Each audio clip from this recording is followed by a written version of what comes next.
One of the problems we face in a free market economy is market failure. What is market failure? Well, let's start by looking at what market success is. Right?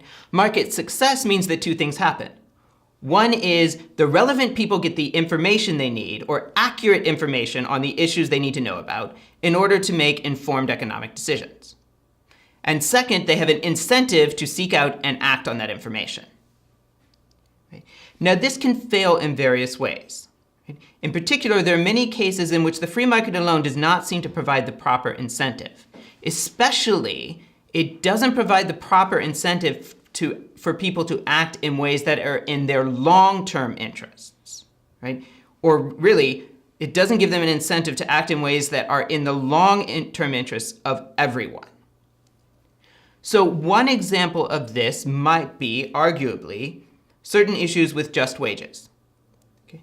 There might be certain situations in which it would be in everyone's interest for us to keep wages up to a certain level and keep unemployment down. And if all companies would cooperate and do this, then it would be better for everyone in the long run. But we run into a problem. They're in competition with each other.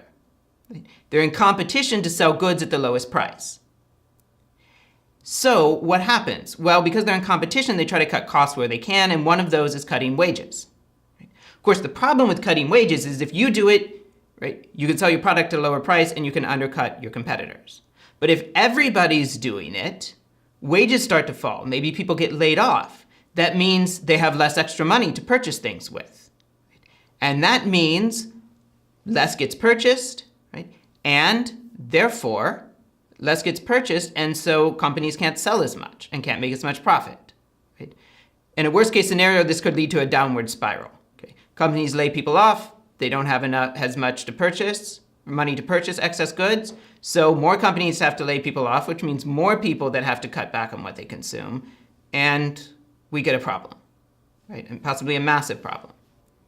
But of course, no one company can fix it through their own actions. Right? One company fixing it isn't going to make a dent in the problem. Right? And everyone is afraid that if they hold firm and do what would be good if everyone did it, other people won't have the courage, right, or won't realize they need to do it, or will just be short-sighted, and the problem will happen anyway. So the free market itself is not giving people an incentive to act in ways which, if everyone did it, would be better for everyone. So this is an example of market failure. Now, you might say, well, shouldn't the consumers be willing to pay more for the goods? Yes, but a lot of times the consumers are in the same situation. Right? They don't see that, either they don't see the connection between their purchasing decisions and lower wages, or they just figure, well, I'm just one person. Right? What will my buying the more expensive labor-friendly product or environmentally friendly product do? Right? Not many other people will do it, so it will make a dent in the problem. Right? So the free market, often because these things require people to sort of act collectively, the free market doesn't provide the proper incentives, and so people act in ways that are bad for everyone in the long run.